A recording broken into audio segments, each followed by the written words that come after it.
Doutor Itatiaia. Doutor Guilherme Loss, vamos responder a turma? Bora, vamos nessa, manda ver. Manda a primeira pergunta então. Boa tarde, doutor. Doutor, eu fiz a leitura de um livro que se chama Conversando com Deus. São 3 volumes. No final do livro, eu fiquei muito eufórico, fiquei num quadro de felicidade extrema. E também eu fiquei um pouco autorreferente de novo num quadro de mania, que foi cessado ao usar a olanzapina, a aumentar a dose da olanzapina. Foi recomendado pelo meu psiquiatra. Mas eu queria mesmo saber se um livro é capaz de fazer isso no cérebro da gente, se pode aumentar muito a dopamina. É isso que eu queria saber, ou se é algum fator externo. Obrigado. E aí, doutor? Pergunta interessante. Pergunta curiosa, mas a verdade é assim, gente. A capacidade da gente ler as emoções, ela varia de pessoa para pessoa e de intensidade para outra. Se você tem uma variação intensa de emoção, você tá andando na rua e você passa por um assalto, obviamente você vai ter consciência do medo, do susto, do terror que você tá vivendo naquele momento.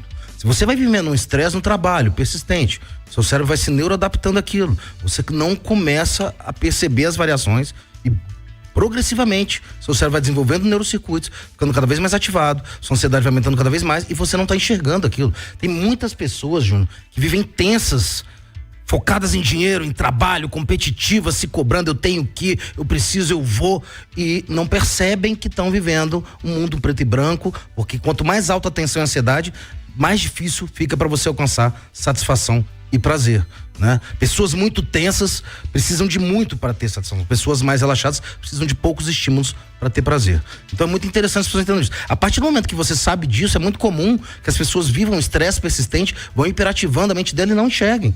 E esse livro, no caso que o ouvinte está trazendo, pode ser a gota d'água de um oceano de estresse, de tensão, de ansiedade, num mundo tão complicado, tão concorrente, tão competitivo, de tanto atrito social que a gente está vivendo hoje, de tanto estresse.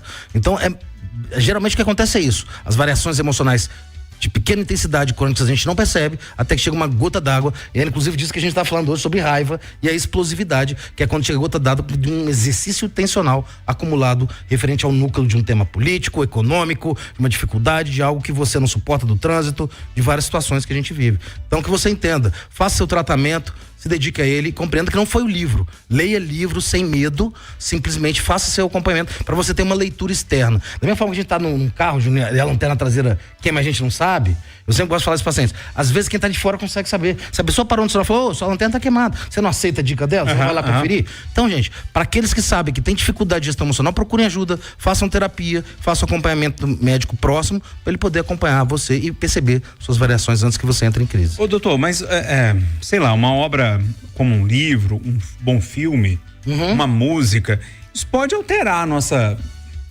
não é consciência, mas a nossa capacidade talvez de se alegrar? Sim, tem impacto emocional, a gente reage, fica alegre, entusiasmado. Mas para você entrar em crise é porque esse neurocircuito com certeza está sendo exercitado há meses, se não anos. Então essa pessoa já estava num limiar de desgaste crônico. Nada acontece abruptamente, exceto o estresse pós-traumático, que é o único quadro bem agudo que gera uma crise súbita nas pessoas. Manda mais uma aí, Júnior. Boa tarde, Júnior. Boa tarde, doutor.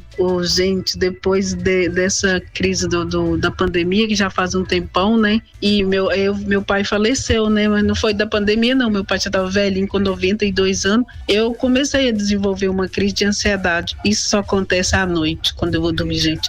É muito difícil. Comecei a fazer um tratamento, mas depois eu tava ficando meio estranho, aí eu desisti do tratamento. Aí, como eu faço exercício físico, né, eu gosto de academia, comecei a participar dos meus exercícios direito, procurei, assim, distrair, né, ir para lugares, assim, curtir a natureza, mas não é fácil, é muito difícil. Eu queria uma ajuda, gente, porque assim, às vezes eu acho, hoje não vai ter. Aí quando eu vou dormir, Aí começa, aí o coração acelera, parece que vai sair pela boca, gente, é muito difícil. Aí eu ainda não procurei um médico direito, não, pra ver o que está acontecendo comigo, porque é só à noite que acontece, e eu trabalho, né?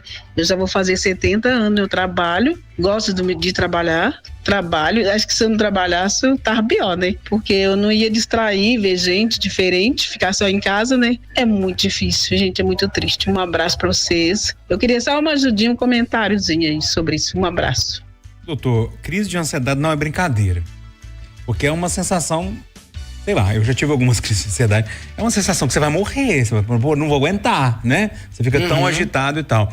Mas me parece que a resposta para a pergunta dela tá na própria pergunta dela, ou seja, ela começou o tratamento, largou e tal, não fez um tratamento direito ainda. É procurar um profissional, não, doutor? Com certeza, procura um profissional que, de alguma forma, eu acho que o que falta às vezes, vou ser sincero, Júnior, são poucos profissionais na área de saúde mental que têm a capacidade de acolher, de conectar, sabe, de distensionar o seu paciente para quebrar o medo dele fazer o tratamento. Né? Tem muitos profissionais que são fechados, sisudos, tensos. É curioso que a cultura arraigada de trabalhar na saúde mental diz que você deve ser indiferente.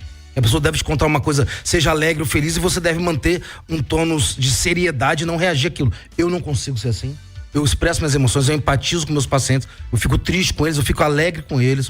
E essas variações vai quebrando o gelo, trazendo para a pessoa a sensação de que ela tá sendo acolhida, tá sob suporte, tá com alguém que tem empatia, que entende o que ela tá sentindo e que tá ali para ajudar ela. Quando você tem essa postura, você consegue conectar e o paciente volta a tratar com você porque ele gosta de você, porque ele confia em você e até a possibilidade de responder positivamente ao tratamento melhora. Então esse vínculo é muito importante, mas esse tabu que ela tá trazendo é muito frequente. Eu te falo que assim, a gente observa diversas histórias de paciente que começa a trata ali 1, 2, 3 meses, os sintomas amenizam, ainda não teve uma neuroplasticidade de cura, de reversão completa. E a pessoa larga. Eu brinco com os pacientes assim, ó, quando eu tô tratando você, é como se eu estivesse levantando. Imagina que você caiu, eu te estendi a mão pra você, eu tô te levantando no chão. Ou você segura na minha mão até você ficar em pé, porque se você soltar no meio do caminho, você vai cair de novo. Sim. E vai piorar. Vai ter um declínio, uma piora clínica. Então é muito importante que o médico traga uma linguagem figurada pra pessoa se sentir conectada.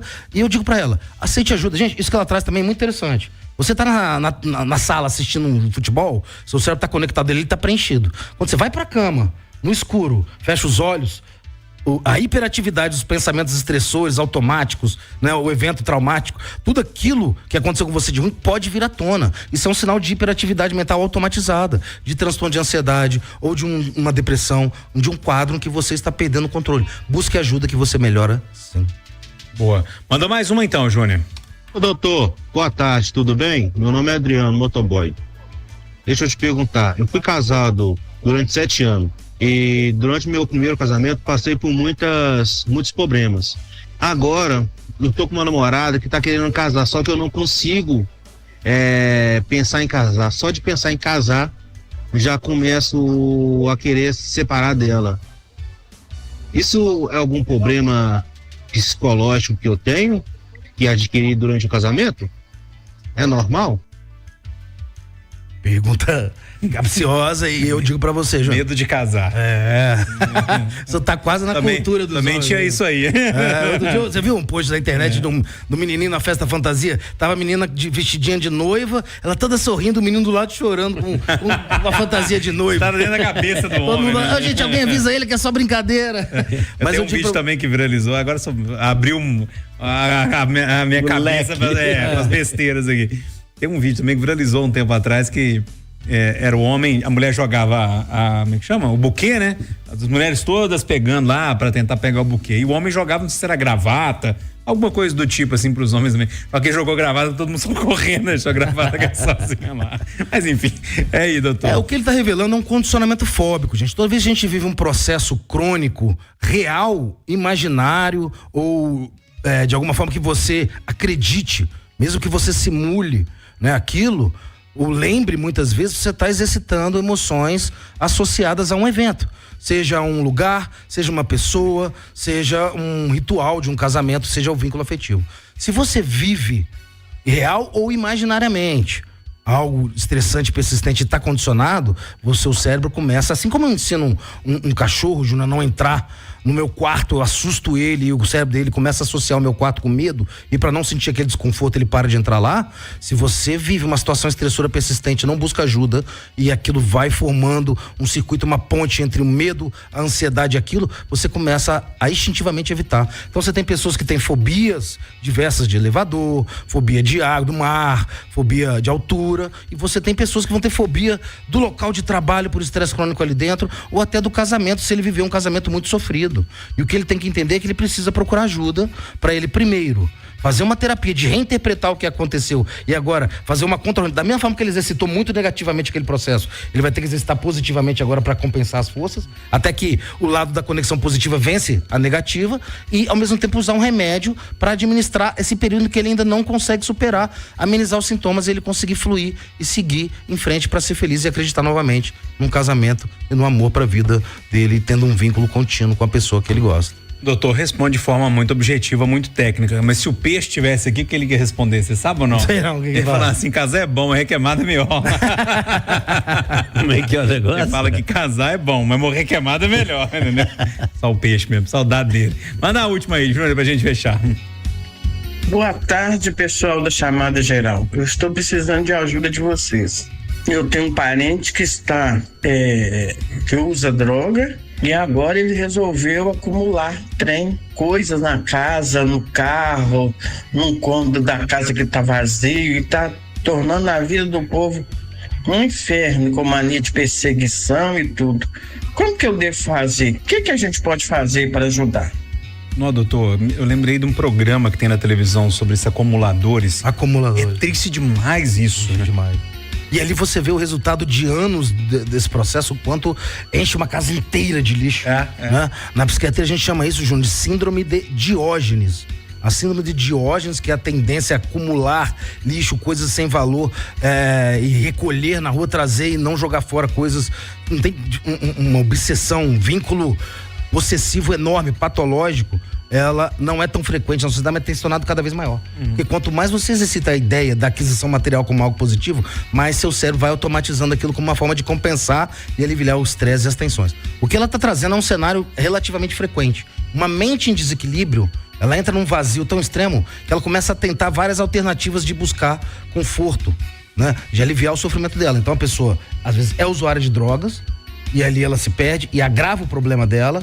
Ao mesmo tempo, ela busca acúmulo material para tentar se sentir, né, com posses e sentir alívio do desconforto dela. Todos sinais de um desequilíbrio, onde você tem baixa serotonina com pensamentos obsessivos de acúmulo, de vínculo patológico, e ao mesmo tempo falta de dopamina, tentando trazer de fora essa satisfação. O que se faz nessa hora?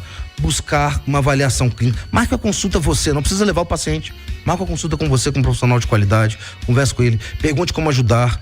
Às vezes você pode agendar uma visita para ele lá observar o caso, essa visita domiciliar, elaborar uma estratégia, né? Eticamente eu não posso medicar um paciente sem vê-lo ou fazer um relatório, mas eu posso orientar a pessoa e me oferecer para ir na casa dela ver o que está acontecendo. Às vezes eu chego lá sendo apresentado como um amigo ou como um clínico, e eu vou conversar com o paciente, e a partir dessa interpretação diagnóstica eu começo a abordar ele. Se há crise, se há agressividade, risco para o paciente ou para a família, risco para terceiros, chamar o SAMU ou os bombeiros para atender a crise. Mas fora isso, tem N maneiras de abordar, mas é indo no profissional, sentando na frente, conversando, descrevendo o caso, mas que tem tratamento, tem, e melhora muito mesmo. Eu já vi casos desse, Júnior, melhorar completamente a pessoa, resgatar a qualidade de vida, interação social, voltar a ter uma vida plena. Agora, doutor Guilherme, enquanto o senhor fala, e ouvindo aí o que a pessoa relatou, nós não somos, se não todos, mas boa parte, acumuladores por natureza. Quando eu digo acumuladores por natureza, tomando como experiência, assim, a própria casa da gente. Porque o que caracteriza o acumulador? É aquele apego a um objeto que ele não quer abrir mão dele, né? O Júnior falou aqui, eu já vi esses programas, a pessoa começa a limpar e a pessoa começa a fazer seleção. Não, isso aqui não vai não, isso aqui tem que ficar. Mas isso acontece conosco também. Sim. Quando, por exemplo, você vai fazer uma doação de roupa. Você tira aquele monte de roupa do armário e vai selecionar. Fala, não, essa aqui não, essa aqui eu vou deixar, essa eu não vou... Nós não somos também acumuladores por natureza em maior ou menor grau? Sim, somos. E se você for ver, a psiquiatria é interessante. A psiquiatria não é absolutamente uma desorganização, uma doença de maneira abstrata, né, sem sentido algum. A maioria dos transtornos psiquiátricos é amplificação sustentada, contínua, automatizada de emoções ou instintos que fazem parte da nossa natureza. Mas a partir do momento que começa a prejudicar a sua capacidade de vir, de trabalhar, de conviver, de se realizar, de ter emoções positivas e ser feliz, você tem uma doença. Mas você tem todo sentido, faz todo sentido que você falou, você tem razão. Eu entendi o que você está dizendo, tipo assim, tudo faz parte por exemplo, alimentar. Você comer normalmente é ok. Mas tem gente que se torna compulsivo alimentar, né? Momentos de tristeza são normais, mas quando você fica muito triste, passa a ser um problema. Tomar o parte da maioria dos dias, comprometendo a sua capacidade de ser feliz, aí é uma doença. Doutor, quem quiser marcar uma consulta, quiser conversar com o senhor, como é que faz? Então, vocês podem me procurar nas redes sociais, no @Guilherme Loss, psiquiatra, sendo Loss LOSS, e no zap que é o 319-8212-6299, as ordens para ajudar. Não, repita o telefone, falou rápido demais, como é que é? 319-8212-6299. No Instagram é Dr. Guilherme Loss, psiquiatra. Não tem doutor não. Ah, é só Guilherme Loss. Guilherme Loss. Eu sempre erro, né? Não, eu não quis. Mas eu erro de propósito, só pra ele repetir de novo, doutor, né? Eu acho que afasta, cria uma pose que pra mim eu quero as pessoas próximas de igual pra igual comigo. Boa. Não botei doutor. Isso não. é importante. Então é Guilherme Loss, LOSS, né? Psiquiatra. Hoje tem live, não? Não. Eu adiei pra semana que vem. Semana que vem. Abertamente. Esse número aqui, doutor Guilherme, quem ligar nele, como é que é? A pessoa liga lá, agenda uma consulta, como é que é? Ela liga, conversa com a secretária e vai agendar, tem as informações diversas. Pode mandar um zap também. Qualquer pessoa fica à vontade pra pegar informações. Boa, fechado. Tá bom?